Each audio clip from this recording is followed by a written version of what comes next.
Hello children, I hope you all are good. Today in the SST we are going to discuss chapter number 18. नाम पढ़ो बेटा chapter का, The Revolt of 1857.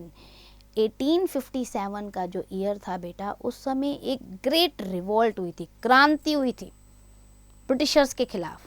उसी के बारे में इस चैप्टर में हम पढ़ेंगे. ट्यून अप में देखो, आपको कुछ इम्पॉर्टेंट लीडर्स दिए हैं, आपको उस पे राइट लगाना है जो 1857 की रिवॉल्ट के समय थे. सो कौन था इनमें से? झांसी की रानी लक्ष्मीबाई. तो आप इन पे टिक करेंगे. Let's begin introduction. Revolt of 1857, also known as the first war of India independence. It was a significant event in Indian history. 1857 की क्रांति को बेटा हम भारत की आज़ादी की पहली लड़ाई कहते हैं. हमारी इंडियन हिस्ट्री में इसकी अपनी बहुत इम्पोर्टेंस है. It was a major but ultimately unsuccessfully uprising against the British East India Company's rule in India. Major revolt थी, बेशक अनसक्सेसफुल रही, कंप्लीटली हम विन नहीं कर पाए, हार गए हम, लेकिन ये ब्रिटिश ईस्ट इंडिया कंपनी की नींव को हिला गया.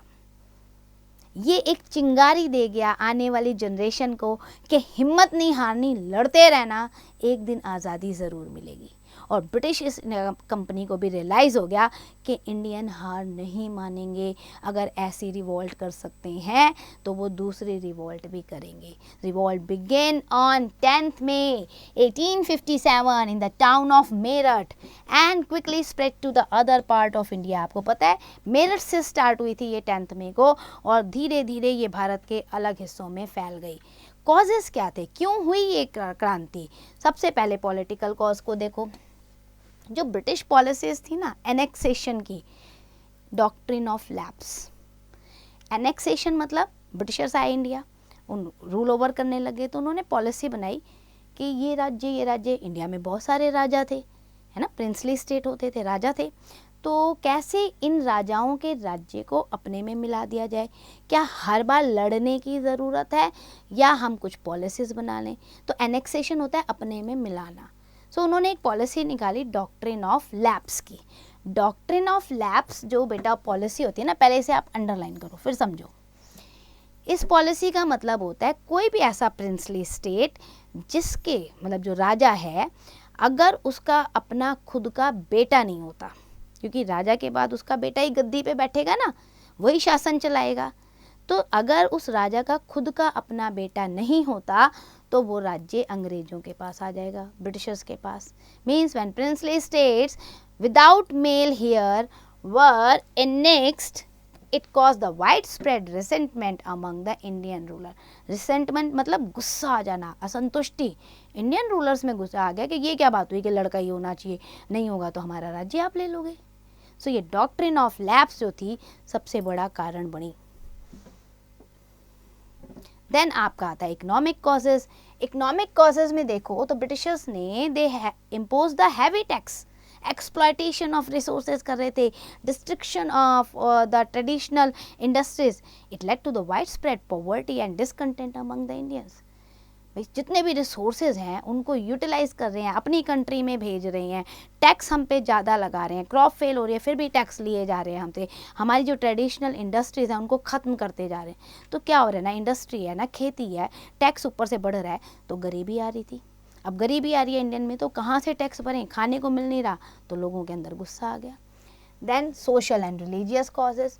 Britishers showed a lack of respect for Indian tradition, custom and religion. आपको पता है मतलब हमारे लिए उनके अंदर ना कोई रिस्पेक्ट नहीं था. हमें पता है क्या कहते थे वो, प्रिमिटिव, यानी कि जो अर्ली मैन नहीं था पहले के टाइम का, जिसे कपड़े भी नहीं पहनने आते थे, ऐसे ही रह रहा था गंदे की तरह, तो वो हमें समझते थे कि हम बिल्कुल इन्फीरियर क्वालिटी के हैं, बिल्कुल नीचे हैं, हमारी कोई वैल्यू नहीं है, तो हमारे रिलीजन कस्टम की वो रिस्पेक्ट नहीं करते थे. And introduction of the new laws that interfered with the social and religious practices cause the further anger. अब हमारे रिलीजियस प्रैक्टिस में वो हर दूसरे दिन कोई नया लॉ लेकर आ रहे हैं, तो इससे भी लोगों के अंदर गुस्सा आ गया. मिलिट्री कॉज की बात करें तो क्या किया इन्होंने, इंडियन सोल्जर और सिपाही वर अनहैप्पी विद देयर पे, condition of services and the use of Indian soldiers in the overseas campaign. अब उनकी आर्मी में इंडियन लोग भी थे, इंडियन सिपाही भी थे जो जॉब कर रहे थे। इंडियन सिपाही उनसे अनहैप्पी हो गए क्योंकि ब्रिटिशर्स की सैलरी ज़्यादा और इंडियन सिपाही की सैलरी कम। ब्रिटिशर सिपाही जो थे उनकी कंडीशन ऑफ सर्विसेज अच्छी होती थी, इनको जो उतना ट्रीट नहीं किया जाता था, इन्हें बार बार ओवरसीज कैंपेन यानी दूसरे देशों में लड़ने के लिए भेज दिया जाता था। तो मिलिट्री में भी कहीं ना कहीं इंडियन सिपाही जो थे वो डिसकंटेंटेड थे। बिलीव इट और नॉट में देखो, after independence a constituent assembly was set up to draft the constitution of India. आज़ादी के बाद हमने कॉन्स्टिट्यूएंट असेंबली बनाई कि हमारा संविधान होना चाहिए। Constitution was adopted by the constitution assembly on 26 November 1949। Constitution बना, अडॉप्ट हुआ 26 नवंबर 1949 को, लेकिन हम उसे इफेक्ट में लाए 26 जनवरी 1950 को, जो हम रिपब्लिक डे की तरह मनाते हैं। अब आते हैं हम की इवेंट्स पे। हमने कॉजेज पढ़ लिए 1857 रिवॉल्ट के। की इवेंट क्या था? The spark at Meerut. मेरठ में मीन्स ऐसा क्या हुआ कि अचानक से, इतनी तो कॉजेज चल रहे थे कि अचानक से उसी दिन फाइट शुरू हो गई, रिवॉल्ट शुरू हो गई। इसे कहते हैं हम इमीडिएट कॉज। इमीडिएट कॉज क्या था कि ब्रिटिशर्स ने बेटा एक राइफल इंट्रोड्यूस की थी, इनफील्ड राइफल। उसमें ना एक कार्ट्रेज डलती थी, गोली होती ना, वो कार्ट्रेज डलती थी। और कार्ट्रेज का रूमर ऐसा फैला उस समय कि भाई वो कार्ट्रेज जो है उसकी ग्रीस जो कवर है ना वो काव और पिग के फैट से बनी है। अब वो कार्ट्रेज जो है ऐसे मुंह से पकड़ के छिलना पड़ता था उसका ऊपर का ग्रीस, फिर वो लोड होती थी राइफल में। अब मुंह से आप छिल रहे हो और वो जो ग्रीस है वो काव और पिग के फैट से बनी है, तो ये हिंदू और मुस्लिम दोनों के ही धर्म को जो है नुकसान कर रही है ना, उनके सेंटीमेंट को। सो इसलिए सिपाही ने मना कर दिया और उन्हें गुस्सा आ गया। This is very wrong. May 10th 1857 सिपाही at Meerut refused to use the cartridge. नहीं करेंगे जी हम ये कार्ट्रेज यूज़, और उन्हें जो है पनिशमेंट दी गई, उन्हें अरेस्ट किया गया। और this act of defines spark the revolt. अब इससे बाकी सिपाहियों में गुस्सा आ गया कि जिन सिपाहियों ने मना किया उन्हें आप मार रहे हो, हार्श पनिशमेंट दे रहे हो, अरेस्ट कर रहे हो, बस सबने मिलकर क्रांति छेड़ दी। तो इस तरीके से ये इमीडिएट कॉज हो गया क्या, कार्ट्रेज वाला सीन। स्प्रेड ऑफ रिवॉल्ट की बात करो तो रिवॉल्ट मेरठ से दिल्ली पहुंच गया। Rebel march to Delhi, proclaim Bahadur Shah second as the emperor of India. उस समय बहादुर शाह जफर जो थे ना, वो ब्रिटिशर्स ने उन्हें लास्ट मुगल डिक्लेयर कर दिया था कि इसके बाद कोई मुगल डायनेस्टी नहीं, ब्रिटिश रूल है हमारा। तो वो रेड फोर्ट में गए, बहादुर शाह जफर से प्ले की कि आप हमारे हेड बन जाओ, आपको हम अपना भारत का राजा मानते हैं और आपके नाम पे हम ये क्रांति आगे बढ़ाएंगे। सो दिल्ली पहुंच गई ये रिबेल्स जितने भी विद्रोही थे। फिर उसके बाद कानपुर, नाना साहब थे यहाँ पे, उन्होंने रेबेलियंस का साथ दिया और कानपुर को ब्रिटिशर्स से छीन लिया, ब्रिटिशर्स को हरा दिया वहाँ पे और कानपुर नाना साहब के हाथ में आ गया। Lucknow, revolt in Lucknow was led by Begum Hazrat Mahal, इन्होंने लड़ी लड़ाई वहाँ पर। Jhansi, Rani Lakshmibai, she became the symbol of resistance with her fierce defence of Jhansi. उन्होंने इतनी बहादुरी से लड़ाई लड़ी है कि आज तक वो रोल मॉडल हैं लोगों की बैटल्स की बात करते हैं तो जो इसमें बैटल हुई एक दिल्ली में हुई। Britisher recapture the Delhi after finishing fight. काफ़ी समय तक दिल्ली जो है इन रिबेलियंस के पास थी, क्रांतिकारियों के पास थी, लेकिन बाद में ब्रिटिशर्स जो है उन्होंने रिकैप्चर कर लिया। सीज ऑफ कानपुर, नाना साहब forces initially succeeded but were eventually defeated by Britishers. कुछ समय तक नाना साहब ने कानपुर को अपने कंट्रोल में लगा, लेकिन वहाँ से भी ब्रिटिशर्स की इतनी बड़ी आर्मी बेटा, इनके पास इतने ज़्यादा रिसोर्स नहीं थे, नाना साहब को भी वहाँ से भागना पड़ा और कानपुर दोबारा से ब्रिटिशर्स के हाथों में आ गया। Battle of Jhansi, Rani Lakshmibai fought very bravely but ultimately died and defeated. Learn more पे देखो, rebels capture Delhi and declared Bahadur Shah second the emperor of India, symbolizing the fight against British rule. अब इस रिवॉल्ट के कॉन्सिक्वेंसेस क्या हुए, क्या इफेक्ट हुआ? ईस्ट इंडिया कंपनी का एंड हो गया। जो पहले ईस्ट इंडिया कंपनी आई थी ना, ब्रिटिश गवर्नमेंट डिसॉल्व और उन्होंने बोला जी ईस्ट इंडिया कंपनी नहीं रूल ओवर करेगी हमारे बिहाफ पर, अब हम डायरेक्ट ही रूल ओवर करेंगे।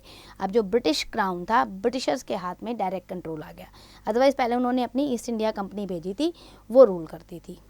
इसके बाद चेंजेस इन एडमिनिस्ट्रेशन हुआ। British crown implemented some reforms to address some grievances and avoid future uprising. अब ब्रिटेन में तो है ना क्वीन एलिजाबेथ थी, तो ब्रिटिश क्राउन के पास आ गया ना अब डायरेक्ट कंट्रोल। उन्होंने देखा भाई इतनी बड़ी क्रांति क्यों हुई, तो जो कारण थे उन कुछ कारणों को उन्होंने ख़त्म किया, कुछ सुधार किए, कुछ ग्रीवेंसेस दिए ताकि इंडियंस शांत हो जाएं कि हमारे लिए काम हो रहा है और फ्यूचर में कोई ऐसी लड़ाई दोबारा ना हो। तो उन्होंने चेंजेस किया एडमिनिस्ट्रेशन में in the favour of Indian. Then increased racial tension, revolt led to the increased distrust between the British and Indian. लेकिन इस रिवॉल्ट के बाद लोगों के अंदर ब्रिटिशर्स के जो खिलाफ एक अविश्वास था ना वो बढ़ता ही गया, वो स्पार्क बंद नहीं हुआ। इंटरनली लोगों के अंदर था कि जब भी मौका लगेंगे लड़ेंगे। सो रेशियल टेंशन हो गई, वाइट और ब्लैक्स जो कहते थे वो। Then legacy of resistance, the revolt inspired future generation of India continue the struggle for independence. Spark ख़त्म नहीं हुआ है, जनरेशन को लड़ना पड़ेगा कंप्लीट इंडिपेंडेंस लेने के लिए।